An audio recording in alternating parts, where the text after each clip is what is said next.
ময়নাতদন্তের রিপোর্ট হাতে হেলে তখন ঘটনাটি আরো পরিষ্কার হবে, কিন্তু আরো পরিষ্কার হয়ে যেত যদি সিসি ক্যামেরার ফুটেজ সামনে আসতো।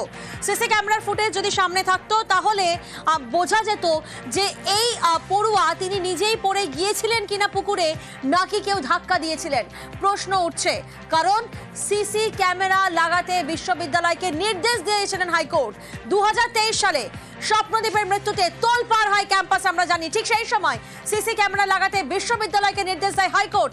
68 লক্ষ টাকায় 70টি ক্যামেরা বসানোর সিদ্ধান্ত। কিন্তু তারপর কি ছবিটা বদলেছিল? প্রীতি এই মুহূর্তে আমাদের সঙ্গে রয়েছেন, সরাসরি প্রীতির কাছে যাব। প্রীতির সিদ্ধান্ত নেওয়া হয়েছিল 68 লক্ষ টাকায় 70টি ক্যামেরা বসানো হবে, কারণ 2023 সালে আমরা দেখেছিলাম স্বপ্নদীপ কুণ্ডুর মৃত্যুর পর তোলপাড় হয়েছিল ক্যাম্পাস। কিন্তু তারপর ছবিটা তো বদলায়নি, সম্পূর্ণ ক্যামেরা লাগানো সম্ভব হয়নি বলে এই পড়ুয়ার মৃত্যু নিয়ে এত ধোঁয়াশা বাড়ছে।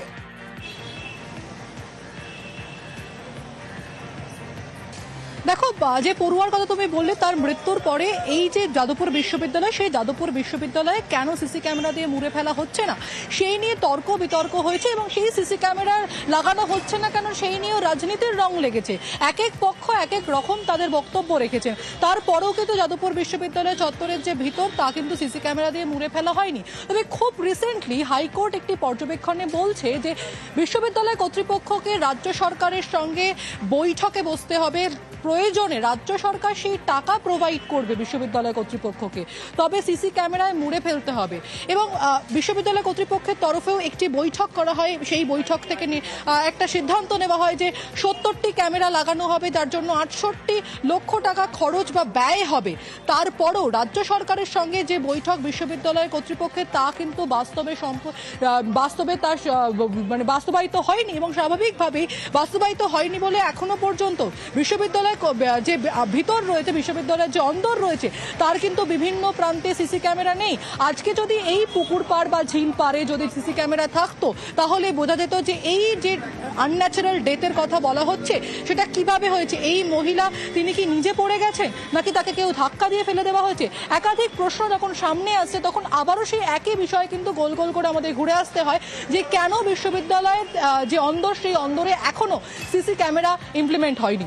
প্রিয়াঙ্কা, একেবারে সেই প্রশ্নই কিন্তু বারবার উঠছে যে ক্যাম্পাসে যদি সিসি ক্যামেরা থাকতো তাহলে ধোঁয়াশা এত বাড়তো না, জল্পনা এত বাড়তো না। কারণ 2023 সালে স্বপ্নদীপের মৃত্যুতে তোলপাড় হয় ক্যাম্পাস। সিসি ক্যামেরা লাগাতে বিশ্ববিদ্যালয়কে নির্দেশ দেওয়া হয়, কিন্তু তারপরও সম্পূর্ণ ক্যামেরা লাগানো সম্ভব হয়নি।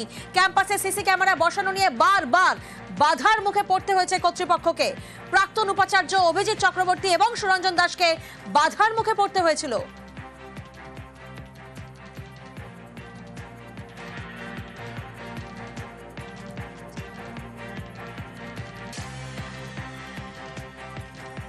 রাত্রিরে যারা নাইটে ছিল তাদের কাছে অথরিটি কি ফোন করে কি বলেছে সেটা অথরিটি জানতে পারে। গেট বন্ধ করে রাখা, সেটা আমাদের বলেছে গেট বন্ধ করতে, যখন খুলতে বলবে খুলে দেবো। না না না, ওরকম কিছু আমাদের কাছে খবর নেই এখনো পর্যন্ত। শুধু মর্নিং ওয়াকের লোকেদের আর খেলা যারা খেলতে আসে তাদেরকে শুধু বন্ধ করে। স্টুডেন্ট সবাই যেতে পারবে, ভেতরে ক্যাম্পাসে যারা থাকে সবাই যেতে পারবে, কোনো অসুবিধা নেই।